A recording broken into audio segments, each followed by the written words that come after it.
Hello friends, welcome to सफलता मंत्र। दोस्तों, आज सुबह की क्लास में आप सभी लोगों का बहुत बहुत स्वागत करते हैं और आपके आने वाले सभी एग्जाम्स के लिए बहुत ही इंपॉर्टेंट क्वेश्चंस को लगातार कंप्लीट करा रहे हैं। आपके लिए इंपॉर्टेंट क्वेश्चंस को लेकर आ रहे हैं। आप सभी लोगों को पता लग गया होगा, सुपर एग्जाम अभी रोक चुनाव की वजह से इसको रोक लग गई है और जल्द ही इसको लेकर नई डेट भी घोषित कर दी जाएगी और उम्मीद है कि मई में इस एग्जाम को कंप्लीट कर दिया जाएगा। अब देखने वाली बात होगी कि कब तक इसका आदेश जारी होता, लेकिन आप लोग अपनी तैयारी में लगे रहिए। आपको बहुत अच्छा मौका मिला है, इतना समय मिला, इसे पॉजिटिव वे में रखिए और अपनी तैयारी को कंटिन्यू करके आगे बढ़ाते रहिए। एक एक क्वेश्चन को समझिए और एक एक क्वेश्चन को तैयार करिए। आज की क्लास में आपको जीएस के इंपॉर्टेंट क्वेश्चंस देखने को मिलेंगे। इसमें कुछ क्वेश्चंस आपके हिस्ट्री के होंगे, कुछ भूगोल के होंगे, कुछ आपके साइंस के क्वेश्चंस होंगे। तो अच्छे से एक एक क्वेश्चन को समझना है। चैनल को सब्सक्राइब करिए, बेल आइकन को प्रेस करिए और अपनी सटीक तैयारी हमारे साथ मिलकर के करते रहिए। आज का पहला क्वेश्चन आपके सामने आ चुका है दोस्तों, देखिएगा जल्दी से क्या दिया गया। पहला नंबर क्वेश्चन है, भगवान बुद्ध को ज्ञान की प्राप्ति कहाँ पर हुई थी। भगवान बुद्ध जो मुख्य रूप से इनको ज्ञान की प्राप्ति हुई थी वो कहाँ पर हुई थी, तो आपका आंसर हो जाएगा दोस्तों बोध गया। इसको लेकर हमने आपको कल भी क्वेश्चन बताया था कि इनका जो जिस मुद्रा में इनको ज्ञान की प्राप्ति हुई है उस मुद्रा में उनकी एक मूर्ति स्थापित की जा रही है, एक उनकी बहुत बड़ी प्रतिमा बनाई जा रही है और ये प्रतिमा इनकी बनाई जा रही है बोध गया में। ये करंट का इंपॉर्टेंट क्वेश्चन था और बोध गया कहां पर स्थित है, तो इसका आपका आंसर हो जाएगा बिहार के गया जिले में स्थित है बोध गया नामक स्थान, जहां पर भगवान बुद्ध को ज्ञान की प्राप्ति हुई थी। अगला सेकंड नंबर क्वेश्चन आपके सामने लेकर आते हैं, आर्य समाज की स्थापना किसने की।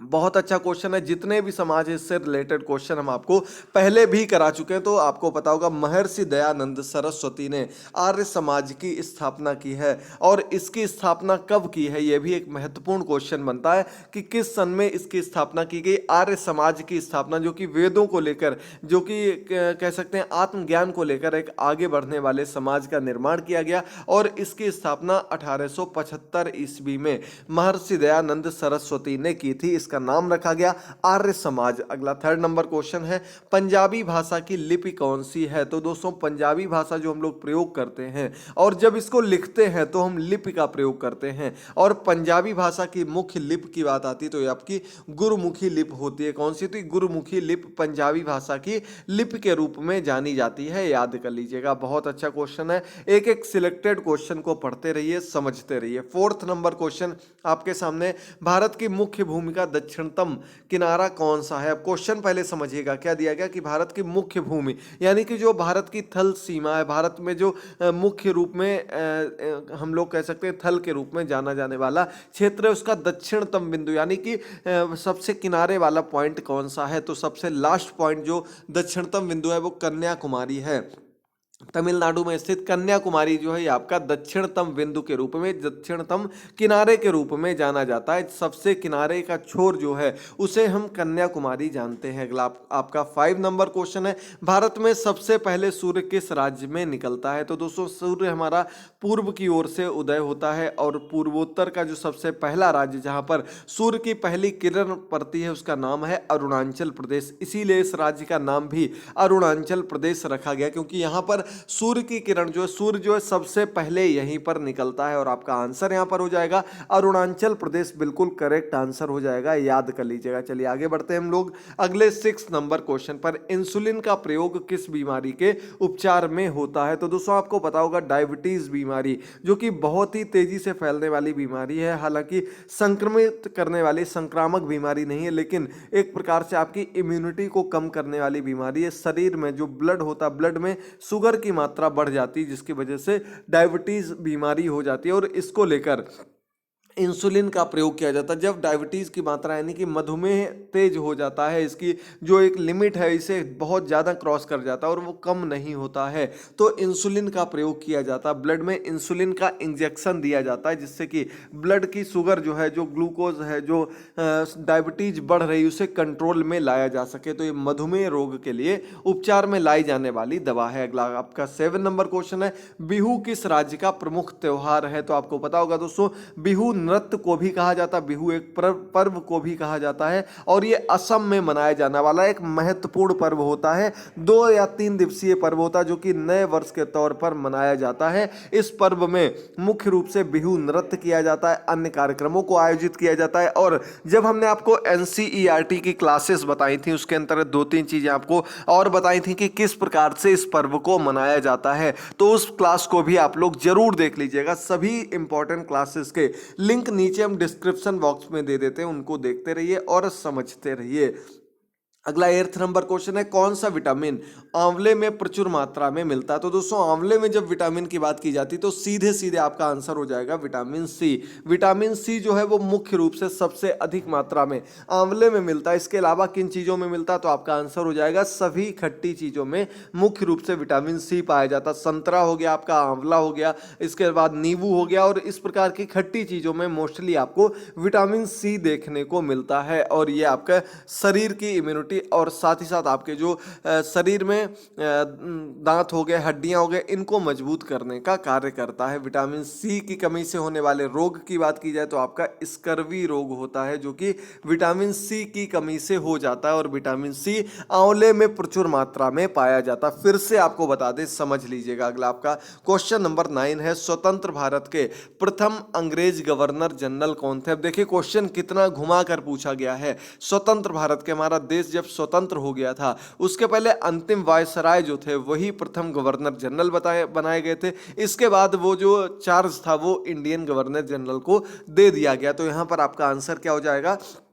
स्वतंत्र भारत के प्रथम अंग्रेज गवर्नर जनरल जो थे वो आपके लॉर्ड माउंटबेटन थे। जब देश आज़ाद हो रहा था उसके पहले वायसराय की पोस्ट थी और अंतिम वायसराय का नाम आता है तब भी आपको क्या लिखना है? अंतिम वायसराय लॉर्ड माउंटबेटन थे। इसके अलावा जब स्वतंत्र हो गया हमारा देश उसके बाद अंतिम अंग्रेज कह सकते हैं या फिर स्वतंत्र होने के बाद प्रथम अंग्रेज गवर्नर जनरल जो बनाए गए उनका नाम भी लॉर्ड माउंटबेटन है।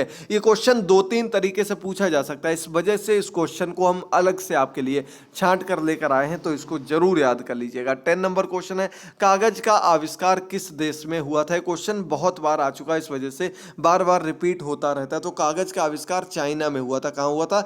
चीन में कागज का आविष्कार हुआ। अगला आपका 11 नंबर क्वेश्चन है, गौतम बुद्ध का बचपन का क्या नाम था? यानी कि गौतम बुद्ध को आप लोग जानते होंगे, बौद्ध धर्म के संस्थापक के रूप में इनको जाना जाता है। इसके बाद इन्होंने पूरे विश्व का भ्रमण करने की बात की और अपने धर्म को बढ़ावा देने के साथ ही साथ इनका मुख्य रूप से जो कह सकते हैं हम लोग मानव समाज के विकास के लिए मुख्य कार्य जो किए थे, इनको इसके लिए जाना जाता है। इनका बौद्ध धर्म भी इसीलिए जाना जाता है। और इनका बचपन का नाम सिद्धार्थ था। ये आपके कपिल वस्तु के राजा थे इनके पिताजी, और उनके पुत्र सिद्धार्थ के रूप में जाने गए। बाद में इनका नाम गौतम बुद्ध पड़ गया। बौद्ध धर्म के संस्थापक के रूप में इनको जाना जाता है। सभी चीजें बहुत ही अच्छे से आपको याद करनी है। 12 नंबर क्वेश्चन है, भारत में सशस्त्र बलों का सर्वोच्च सेनापति कौन होता है? यानी कि भारत की जो सेनाएं हैं, तीनों सेनाएं हैं, चाहे वो आपकी थल सेना हो, चाहे वो आपकी नव सेना हो या फिर आपकी जल सेना हो, इन तीनों सेनाओं का जो सर्वोच्च अधिकारी होता है उसे हम क्या नाम देते हैं? तो उसे हम नाम दे देते हैं